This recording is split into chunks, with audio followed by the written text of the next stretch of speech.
guys, Trevor with Shadow. It's Tuesday, and we thought it would be an opportunity for us to do something kind of interesting because we got back a MR918 pistol that was returned because of a very serious trigger malfunction.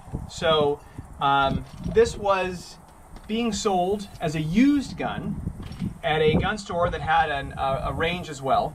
And somebody came in and looked at this used MR918 pistol, and they asked to test fire it. And so since it was used, I guess, and they had a range, the staff said sure. And the guy goes out there and reports that the gun is firing more than one round with each pull of the trigger. Okay. So obviously, immediately we're, extremely concerned about that. However, we're gonna now shoot this gun and see what we find. And I'll just say it, we don't send guns out there that do that.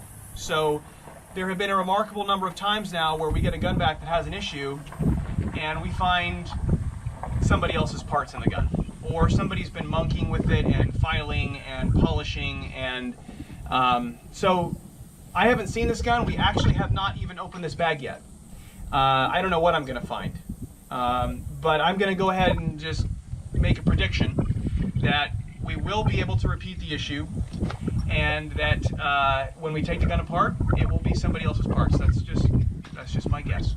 But let's find out. Okay, so I'm gonna open this thing up. It's supposed to be an MR918, so we'll have to see, and it is. Okay, so, oh, interesting. So right off the bat, this pistol has somebody else's slide release lever on it and a really funky looking mag button. Richie, do you know who that is? No, I've never seen that one before. I've never seen that before. Okay. So right off the bat, I'm just gonna guess that there's been some work done. There's something I just noticed too. The extractor depressor plunger assembly looks backwards. Oh my gosh, he's absolutely right. It is backwards. Yeah. Wow. Just so you guys know, it's supposed to be the plastic end towards the back. To the back. Yeah. Yeah. Wow, that's a good eye. Okay, so let's. This is shaping up to be kind of what we expected, but let's see. Maybe we're going to discover that Shadow did put together a trigger pack wrong or something. All right, I'm going to put 3 rounds in, and I should also add that this is important. We have absolutely no reason to believe that anybody was trying to convert this gun to full auto or anything like that. Obviously, when we take it apart, if we find evidence that somebody did do that, we would immediately report it to the ATF. But this, I think, is just a malfunctioning semi-automatic handgun. So I want to be clear about that, okay? And if we did find something else going on there that looked illegal, we would address it, of course. But I believe this is just a mixed bag of parts that are not Shadow parts. Okay, so let's go over here. I'm going to get real close to the berm in case it is kind of gnarly. So let's see what we get. I only put 3 in there just in case it runs away. Let's see what happens. That was a little funny, largely because I don't have any hearing protection on. But let's do that again. I'm gonna try that one more time. So yeah, I'm gonna go ahead and should have caught that. Sorry, buddy. No, it's okay. No, I think actually I got 2 on one pull at one point. So let's see what happens. I'm gonna put 3 more in, and I'm gonna put on pro ears. Don't worry about that. It's fine. All right. Yeah, sorry, the production value is not super high out here right now, but we figured you guys would want to be along for the ride. So here we go. Oh, yeah, okay. So that's reset fire. All right, so when I was pulling the trigger, it fired on the pull, and then it fired on the release. All right. Okay, so I'm actually gonna now switch gears, and I'm gonna hand this over to Richie. This is the impressive production value. Why don't you go over there, Richie? Mm-hmm. And we're gonna pull this gun apart, and we're gonna see what we find. Okay.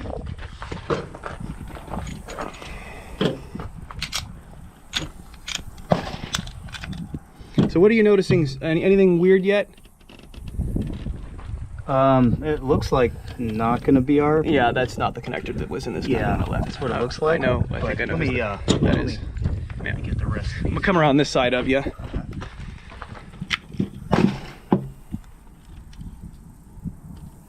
And realize too, guys, it's not our goal to like bust anybody's chops on their, on the other company's parts. We don't do that. But you just got to realize that you change one part to try to achieve something, and you might cause a consequence that you don't intend. So we'll start putting over parts that aren't our parts. Okay. All right. So. Okay. Yeah. So there it is. Yeah. So that's what was going on there. And the spring is a little. That might be ours. That might be ours. I don't know. That looks a little weird. I know that looks fat and weird. But that's looks a little different. That's definitely not. There's no need to say whose, but that's definitely not our connector. Okay, so this person got a little experimental and created an unsafe handgun. Is kind of what happened there. Yeah, So yeah, okay. And so then the rest of our parts, as far as fire control group goes, looks all right. I think this spring would probably suffice. I don't think that's going to be a contributor into the problem. Yeah, this is our trigger bar. Yeah, so okay, so we pretty much know what was causing this, and I can almost tell you exactly why, but that's maybe a video for another time. Let's also look at this just because I'm so curious. So what Richie spotted, pretty impressive, was that the extractor depressor plunger is backwards inside the gun.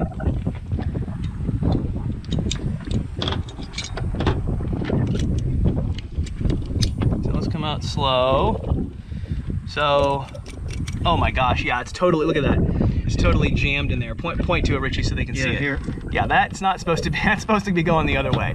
I don't even know if you can get that out. I'll give it, I'm gonna, oh, there it goes. It wasn't bad. It does come out. Okay, so they had it in backwards. Yeah. It's supposed to be, just so you guys know, that metal end forward. Like yep. Yeah. Okay. Yep. I don't think there's going to be any real damage, but the spring feels about right. I don't think. Oh no, that's an aftermarket spring, and they've got the end of the coil right on the end of the spring cup, and you know that's kind of an indicator. So no good. Yeah, and it's a black spring, and it doesn't have an end grind, so that's not our spring. Okay, so this guy wanted a lighter trigger pull, and in so doing, he created a problem. So why don't you take this back here? I'm gonna just a few comments. So this kind of creates an interesting problem for us, and you know, I'll just be transparent and kind of say we're not totally sure what to do in these cases, right? Because Shadow Systems has awesome customer service, and it's Richie that's behind a lot of this. So hi, Richie. You know, we've built that reputation. It's not easy to get that reputation, and it takes a lot of investment, and we've achieved that.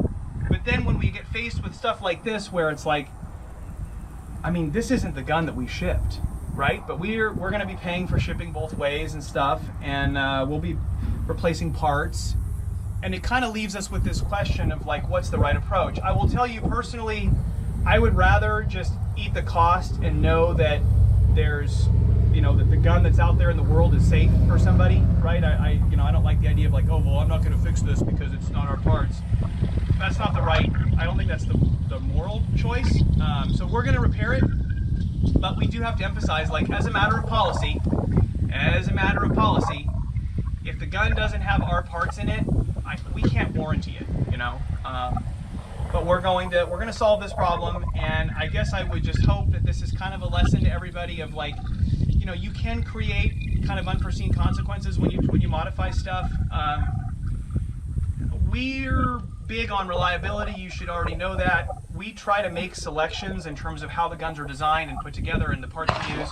We try to design it so that you have just about the best performance you can have, easiest to shoot, fastest to shoot, without pushing any envelope too far. So somebody pushed the envelope way too far on this gun, and frankly some of it was just put together backwards, right?